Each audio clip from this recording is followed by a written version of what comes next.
وشهيد بنت وشهيد أنا أقول علماء waxay odhanaysay 4 sano waa daalime qaatil المسلمين laba muslim isdishay في النار labaduba naartay galeen ka joostaan lahayn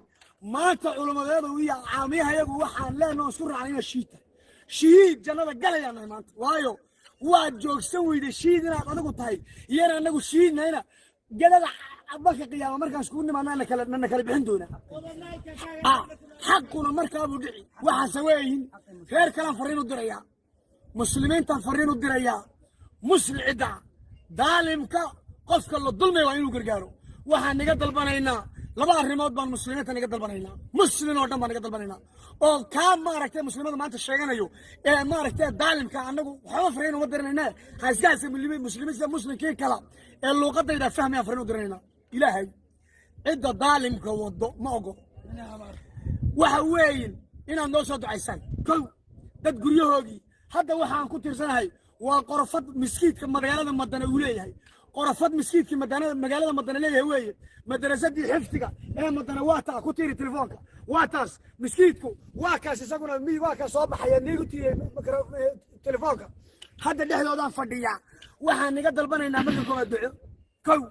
miskiidka ilaahay waxaan u dhisanay inaan ku barino madrasada waxaan u dhisanay inaan ma aragto walaalayaal dadka cashirka ardayda ku barno waa naga qaadan buu leeyahay ilaahay baa garanay kala dhulka annaga madaariis ka dhisanay ee guriga ka dhisanay ee dhagax ka dhisanay ee ceelal ka qodanaa kale oo xaqiiqda kaga joogno ee ku dhalanay kuma dhalanaysan guriga kama dhisan waxaan naga dalbaynaa muslimiinay horta noo soo duceeyo marka koowaad waxa kale naga dalbaynaa konton rakaco salaat al-hajja qof kasto baaqayga soo gaaro muslina hanoo soo tukado hana ducadaan ha ku soo dariyo salaada ilaahay nimanka dankaliga ee darada ku socdo ee futadooda mar futa kala tusay dadka masqalka wato sita wato ilaahay inuu naga difaaco konton ka rakaca qof kasto muslim culimo caamiya hanoo soo tukado oo baaqayga gaaray halka baan taala kaga baxay waxa weeyin waxa la hadlayaa nimanka xukumo run ilaahay baa sheegay bismillaahir rahmaanir rahiim waxaan niigu hayaa maanta halkan faarax foref baan niigu hayaa asxaabta qaaliga ku soo dhawaada mar labaad iyo mar saddexaad ku soo dhaw faarax assalaamu calaykum waraxmatullaahi tacaala wabarakaatu waan dhawahay walaal maxamed salala waan dhawahay walaalahayga Soomaaliyeed iyo walaalahayga muslimiinta inta waan salaamaya kow muslim oo dhan waan salaamaya assalaamu calaykum waraxmatullaahi tacaala wabarakaatu salaanta islaamka qaaliga ayaan lagu salaamaya walaalayaal waxaan gaar ahaan haddana salaamaya ummadda Soomaaliyeed meel kasta ay joogto inta Kenya joogtaan salaamaya inta xamar joogtaan salaamaya iyo Muqdisho inta Soomaaliland joogto inta Djibouti joogto inta deegaanka joogto dhammaan waan salaamaya waxa kale oo salaamaya inta dibadaha joogto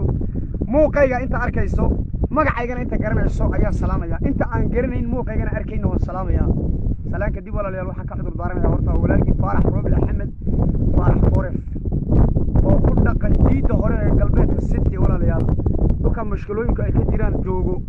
anigu waxaan walaalayaal ka xudur daaranayaa horta ummadda Soomaaliyeed horta inaan isku qabto oo reer mida sharaxo video meel soo duubay oo cadha ku jirta walaalayaal waxaan ka xudur daaranayaa videoga inaad horta oo dad ku qaadin sababta iga siisay kelmadda maalinkaana walaal rabaaxay gaadhay bay ahayd isla maalinka ku ekayd taa baan hadalka iga soo saartay Soomaali kama dhergo Soomaali ma naco Soomaali kama baxo walaalayaal waa jisiyadaydi aan ka soo jeeday waa kuwa jeeniga garabka ee aniga wala afar tag garab joogo dagaal fara badan 4 sano socdo gacan weyn bay Soomaalidu ka geysatay gacan weyn bay ka geysatay midig haday tahay ka geysatay maal haday tahay ka geysatay marka walaalayaal maalinka cudurdaarka igu dhacay ciisan la hadlay ciiso soo gurma Soomaali mar raba aanu iri waxaan iga cudurdaaraya dadka caqligiisu gaaban yahay iyo dadka caqligiisu gaabnay labaduba inay igu uqdad qaadin waxa kale oo walaalayaal leeyahay waxa la u shafaras waxa loogu jiidayo waa si orod badiyo dagaal lagu helay maalinka madane walaalayaal oo naga inta roonaaday ayaan maalinka walaalayaal 15 inuu geed sida ugu jirnay 15 kaanin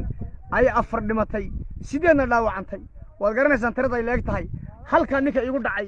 qoriga ha ka qaadi aanadhi iyo ninka dhinaca igu dhacay qoriga ha ka qaadi aanadhi hal qori ma ku guuleystay labadii qori oo ku guuleysan waayay sababtoo ah waxa yeerinayay sheergaree bal yeerinayay sida ii galayay ciidanka liyu booliska cafarta ay ahayeen hal shacab kuma jirin ragga aan yeerinayay ragga naga laayay liyu boolisku aha liyuu beeliseeni difaac buu galay difaac markaa walaalayaal ma caayi karo liyuugeenu sharaf bay leeyihiin gacan bay ka geysteen dagaalka si fiican oo edab darrada way qaadsiiyeen nimankan laakiin maalinka amar ma haysano kelmaddaa tidhaahdo amar ma haysano kaliya ayay hadalka waxaa naga soo saartay intaa kadib maalinkii ku xigayna sideeday nooga tallaabo qaadeen koomentiga wax soo qorqora balse liyuu booliiskeena sharafta lana sideeda ayay u qaadeen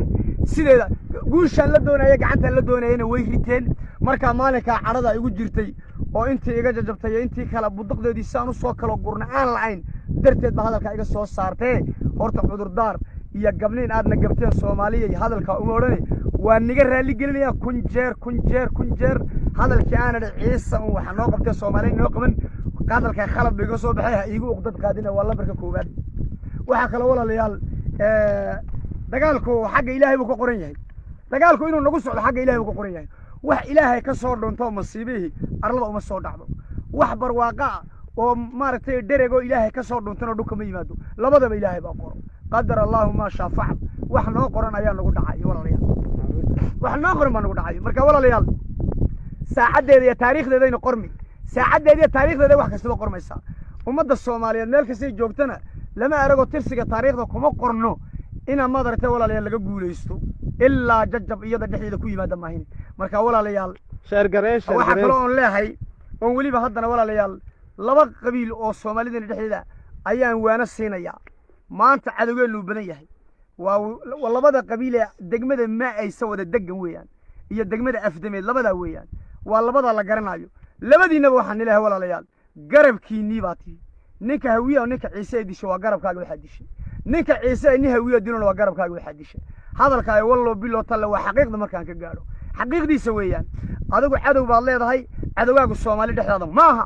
cidda cadow hawiya ku ah waxa kaa difaaci kara waa ciise cidda ciise cadow ku ah waxa kaa difaaci karana waa hawiya labadaana waxaan leeyahay garaadkii noo shaqeeya gadaal dambe wax ka eega garaadkii noo shaqeeye gadaal dambe wax ka eego xolaada hadda niga dhex taagan inigu soo afjara taana intaasaan kaga baxay waxa walaalayaal maanta aan u soo galay fiidiyaha inaan macluumaad dhab ah oo xog dhab ah wixii aan maqalay isla wadaagno wax meesha taallo walaalayaal dawladdeena sharafta leena maamusho mucaarad kuma nihiin mustafa hogaaminayo walaalayaal haddaan dhaldhalilo oo xaggan wax ka jiraan waa mataga waxa naga soo saaray hadalkee wax aadna gaarsiiseen oo dhibaato horta ma jirto marka koowaad qofku walaalayaal ilaahay baana dawladda na xakunto iyo umurada na xakunto inaan adeecno waa xadiiskii nabiga walaalayaal waan adeecayna waa naga dambaynana laakiin wixii mucaamilada ee talaa inaan wala wadaagnaa meesha taallo shacibkiiyo dawladda isku dhafan walaalayaal hadday israacdo waan guulaysanaynaa dagaalka hadda dawladda wareeriyey shacibka wareeriyey soomaalida xamar joogta iyo muqdisho joogto iyo ta jabuuti joogto ta etoobiya joogto ta kenya joogto meel kastay dooni baa joogta dagaalkaa wareeriyey ee maatida wareeriyey dumarka wareeriyey ragga wareeriyey walaalayaal waa dawladda canfarta shicibkagii iyo iyadii oo isku duuban ayaa walaalayaal nagu qaaday talaabada annaga miyaa waan isku duubannahay meel meesha kaliya taan ka yar dibacsannahay inaan isku duubnaano oon is aamino ayaa loo baahan